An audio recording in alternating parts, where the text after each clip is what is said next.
बुलाने का मुख्य कारण है कि हमने पूर्व में भी आप लोगों को इस जमीन विवाद से कुछ बाइट दिए थे।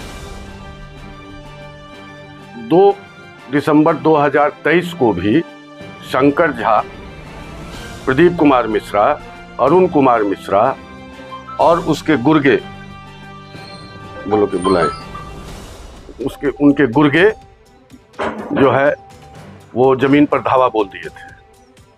उस वक्त एसपी साहब ने तत्काल इस पर कार्रवाई की और वस्तु स्थिति जानने के बाद कार्रवाई की और कार्रवाई में उनकी नापी को रोक दिया गया और उनसे कहा गया कि जब ये मामला न्यायालय में है तो न्यायालय का जब फैसला आ जाएगा तो आप उस पर आ जाएंगे जमीन पर, और ये कह करके मामला को स्थगित कर दिया गया। इधर तकरीबन 1 हफ्ता पहले एक नोटिस के लिए बड़ा व्याकुल था सीओ कार्यालय की नापी की नोटिस हमको दी जाए। हमने वस्तु स्थिति से अवगत कराते हुए डीएम साहब को एक आवेदन दिया और डीएम साहब के निर्देश पर तत्काल दिन 5 तारीख को नापी होनी थी और 4 तारीख के शाम में उस नापी को रद्द कर दिया गया। और उसके बाद जो है वो नापी को अचानक से कल 9 बजे सुबह में हमको फोन आया कि ऐसे ऐसे ट्रैक्टर और 100 आदमी को लेकर के राइफल और हरवे हथियार लेकर के आदमी पहुंचा हुआ है। वही लोग थे, उसमें एक जनार्दन झा भी है, प्रदीप कुमार मिश्रा, अरुण मिश्रा, जनार्दन झा, ये सारे लोग हिस्ट्री शीटर्स हैं। हाँ, और वो लोग सब मिल करके राइफल लेकर के चला गया। मैंने तत्काल एसपी साहब को इन्फॉर्म किया इसके बारे में। एसपी साहब ने कहा थाना को कहिए या डीएम साहब से बात कीजिए। वो इंटरटेन करने के लिए नहीं तैयार थे। हमने थाने में आवेदन दिलवाया, थाना प्रभारी से बात किया। थाना अध्यक्ष ने हमसे कहा कि आप तत्काल एक एप्लीकेशन लिख के भेजें। मैंने कहा कि मैं आऊं, तो उन्होंने कहा कि नहीं, अभी नहीं आना है, आप एक दरखास्त तुरंत भेज दें। हमने तुरंत दरखास्त भेजा। जब वहां दरखास्त लेके आदमी गया तो थाना प्रभारी ने कहा कि उनको खुद बुलाइए। हम 3 से 4 मिनट के अंदर में थाना पहुंच गए, लेकिन थाना प्रभारी वहां नहीं थे। हमने कई एक बार उनको फोन किया, वो भी जो है वो कोई न उन्होंने फोन उठाया न कोई रिस्पांस लिया। उसके बाद मैंने 10:30 बजे, 11:15 बजे के आसपास मैंने 112 को कॉल किया। करीब आधे घंटे 45 मिनट के बाद हमको फिर कॉल आया कि मेरे पास फोर्स नहीं है, इसलिए हम वहां नहीं जा सकते। फिर मैंने 112 को कॉल किया। जब ये लोग स्कूल का दरवाजा तोड़ने की कोशिश करने लगे, वहां एक स्कूल अवस्थित है जो मैंने लीज पर दिया है, जब उसको तोड़ने के लिए लगने लगे तो ये लोग भयवश जो है वो दरवाजा खोल देता है और उसके बाद ये लोग अंदर में घुस करके इस तरह का तांडव किए कि सारे बच्चे सहम गए, सारे लोग सहम गए, शिक्षण कार्य जो है सो बाधित हो गया। इस जमीन की वस्तु स्थिति क्या है?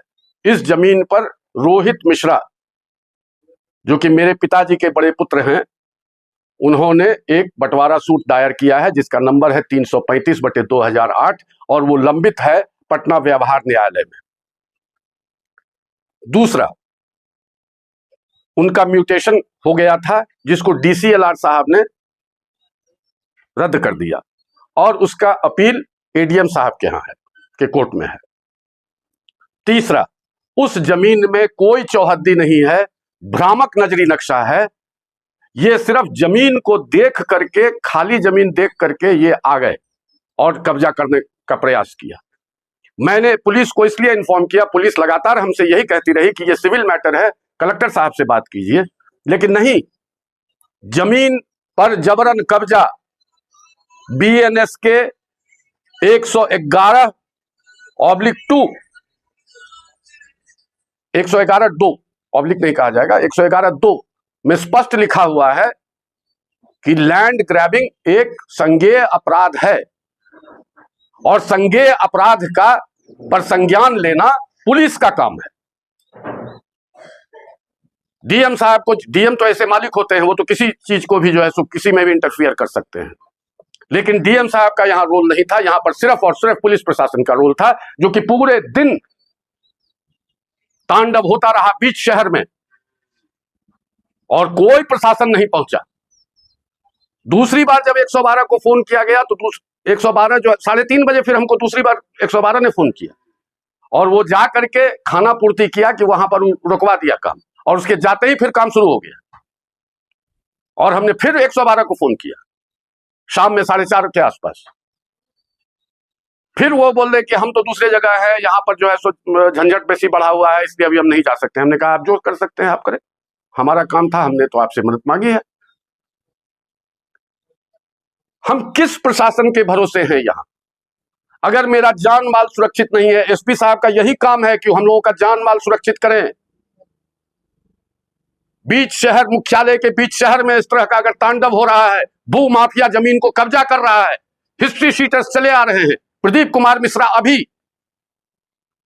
दिसंबर के महीने में जो है सो उसको बेल हुआ है मर्डर केस में, अररिया पीएस केस नंबर 371/2024 में अभी उसको बेल हुआ है। और वो बेल पर बाहर निकलते ही वो हंगामा कर रहा है। ऐसे असामाजिक तत्वों पर अगर नहीं रोक लगा सकते हैं एसपी साहब, तो हम लोग किसके भरोसे हैं? और सरकार कैसे कहती है कि हम सुशासन में हैं? ये कौन सा सुशासन है जहां पर कि कोई भी जमीन, किसी की भी जमीन किसी को कोई जाकर के घेर लेगा? भूमाफिया प्रवृत्ति का शंकर झा का इतिहास है, ये जांच का विषय है। शंकर झा का इतिहास है कि वो हमेशा विवादित जमीन खरीदता है और उसके बाद वहां पर हंगामा करता है। इतना ही नहीं, जो अररिया पीएस केस नंबर 371 मैंने कहा है, उसके सुपरविजन रिपोर्ट में डीएसपी साहब ने लिखा है कि ये मकान जिस मकान में घटना घटी है, उस मकान के बारे में उन्होंने अपने सुपरविजन में लिखा है कि ये मकान शंकर झा ने किराए पर लिया था। उन्होंने स्थानीय लोगों से जमीन खरीदा है जिस पर नियंत्रण के लिए लिया था। उस मकान में हर तरह का अनैतिक कार्य होता था, जिसका प्रमाण है कि शराब का रैपर मिला है वहां पर। ये डीएसपी साहब भी का खुद का लिखा हुआ है, मेरे पास चार्जशीट की कॉपी है। ऐसे आपराधिक आदमी तांडव करते रह जाएंगे और प्रशासन चुपचाप रहेगा।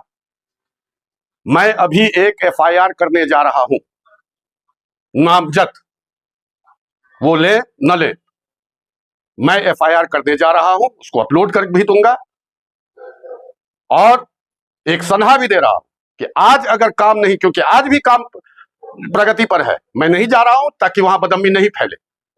लेकिन जब देख लेंगे कि प्रशासन कुछ काम नहीं कर रहा है, पुलिस प्रशासन हमारी मदद नहीं कर रहा है और न्याय नहीं दिला पा रहा है, तब वैसी परिस्थिति में अपना जान माल तो हमको भी बचाने का अधिकार है। यह भारतीय संविधान में इसका अधिकार मुझे दिया गया है, तो मैं भी करूंगा। और अगर कोई ऐसी घटना घटती है, उसके लिए सिर्फ और सिर्फ पुलिस प्रशासन जिम्मेवार होगा, दूसरा कोई नहीं होगा। मेरी कोई जिम्मेवारी नहीं है, मुझे अपनी संपत्ति को बचाना है और मैं बचाऊंगा, हर का यह अधिकार है। मैं एक बात और कह रहा हूं, मैंने पूर्व में भी लिख करके दिया हुआ है कोर्ट में। मैं अभी भी आशंकित हूं कि शंकर झा के द्वारा, उनके बच्चों के द्वारा, प्रदीप कुमार मिश्रा के द्वारा, अरुण मिश्रा के द्वारा या उनके गुर्गों के द्वारा, जनार्दन झा के द्वारा मेरे परिवार को जान माल का खतरा है। और अगर कुछ भी होता है तो उसकी जिम्मेवारी इन लोगों की होगी।